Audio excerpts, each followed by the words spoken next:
Alors là, nous sommes dans notre compte. Nous sommes ici dans notre compte. Et ce que nous allons faire une fois que nous allons prendre ce lien, nous l'envoyons par courriel ou bien par Facebook aux personnes avec qui nous voulons être en conférence. Donc une fois qu'on a copié ce lien, on l'envoie par courriel, par message Facebook. Et les personnes qui vont recevoir ce courriel n'auront juste à cliquer sur le lien pour être dans la conférence. Donc on va vous montrer ça concrètement, comment est-ce qu'on va faire les conférences, comment partager l'écran, inviter facilement, etc. Donc, alors, hop, on y va.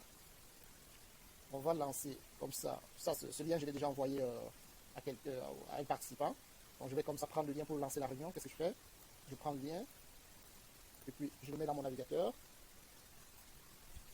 et je valide. Alors, je clique lancer.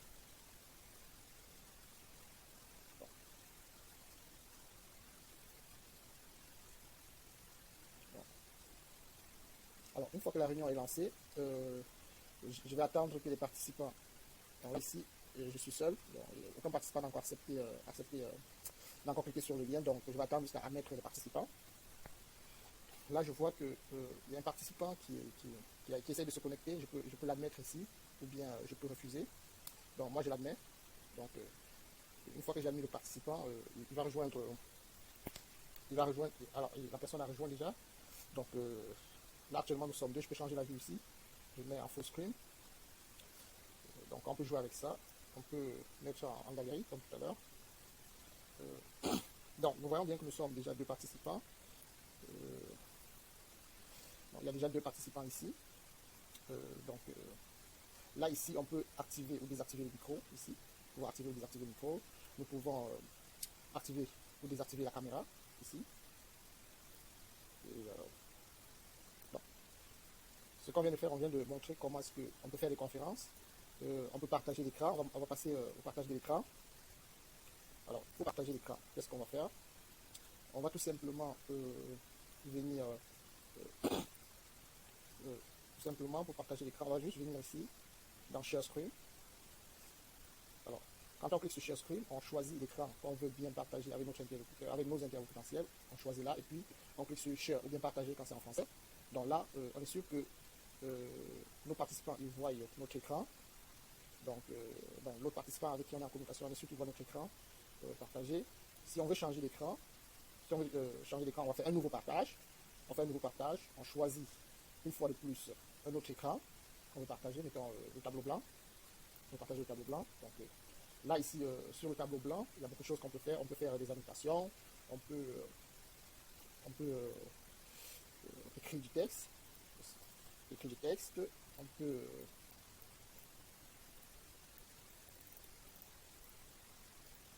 on peut, on peut sélectionner, on peut effacer, on peut faire beaucoup de choses, on peut dessiner, on peut faire plein de choses. On peut fermer, bien on peut éclairer. Donc, on peut une fois de plus repartager l'ancien écran qu'on avait tantôt. Là, maintenant, comment est-ce qu'on chatte avec les participants? Alors, pour chatter avec les participants, on vient ici dans le chat ici. Alors, ici, si on va envoyer un message à tout le monde, ce sera everyone ou bien tout le monde. Ou bien on peut choisir un participant en particulier et puis l'envoyer un message. Alors à ce moment-là, c'est juste le participant à qui on a sélectionné ici qui verra notre message. Mais si on va envoyer un message à tout le monde, il faut vraiment choisir tout le monde. Ou bien everyone quand ça en anglais. Alors, maintenant, au niveau de tout ce qui est configuration, des fonctionnalités du micro, de la caméra et de l'enregistrement. Alors pour faire des configurations sur le micro, on peut venir ici. On vient dans Audio Settings. Et puis dans Audio Settings, on a on peut tester son micro. On peut choisir ici dans son micro, dans le cas où on a plusieurs sorties microphone. On peut choisir ici. On peut également faire des configurations sur la vidéo ici. Donc on peut faire des configurations. Ça c'est une fois de plus l'audio. On choisit son microphone. Sur le partage, il y a des options de configuration qu'on peut faire sur le partage. Ça c'est le fond d'écran. Ça c'est l'enregistrement. Ici, on peut aller choisir le dossier dans lequel on veut que l'enregistrement, une fois que nous avons enregistré notre conférence, on peut venir ici choisir, on peut faire Open, et puis changer le dossier dans lequel on voudrait que les enregistrements s'affichent. Donc là, je vais vous montrer autre chose. Comment est-ce qu'on peut configurer la vidéo. également. On vient ici, on clique sur la petite flèche, on fait vidéo settings.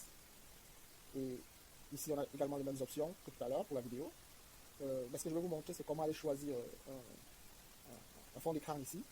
Donc ici, un fond d'écran, pour choisir un fond d'écran ici, on clique sur Background and Filter.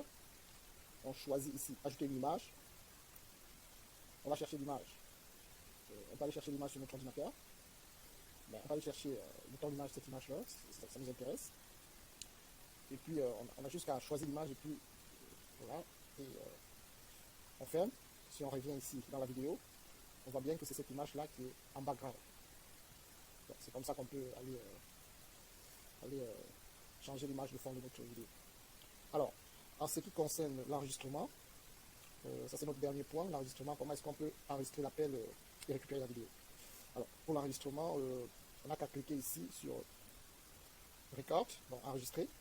Donc, on clique ici sur Record. Une fois qu'on a cliqué sur Record ici, directement, on passe ici en mode enregistrement ici. On voit bien que l'enregistrement est en train de se faire. Et quand on va mettre fin, à la vidéoconférence, donc si j'arrête le partage ici, quand on va mettre fin à la vidéo, l'enregistrement est en train de se faire. Quand on va mettre fin à la vidéo ici, directement, on aura notre fichier enregistré. Et là, si je mets fin, directement, il lance l'enregistrement. Il lance votre enregistrement et on pourra récupérer la vidéo. Alors, il a fini d'enregistrer. On va aller récupérer le fichier dans le dossier qu'on avait dit tantôt lors de la configuration. Donc, c'est dans Zoom. Et là, le dernier, c'est ici. Et là, si j'ouvre ce fichier MP4, vous allez voir, c'est ça l'enregistrement qui a été fait. Alors, mesdames et messieurs, nous venons de voir comment est-ce que nous pouvons créer un compte Zoom, utiliser la plateforme Zoom.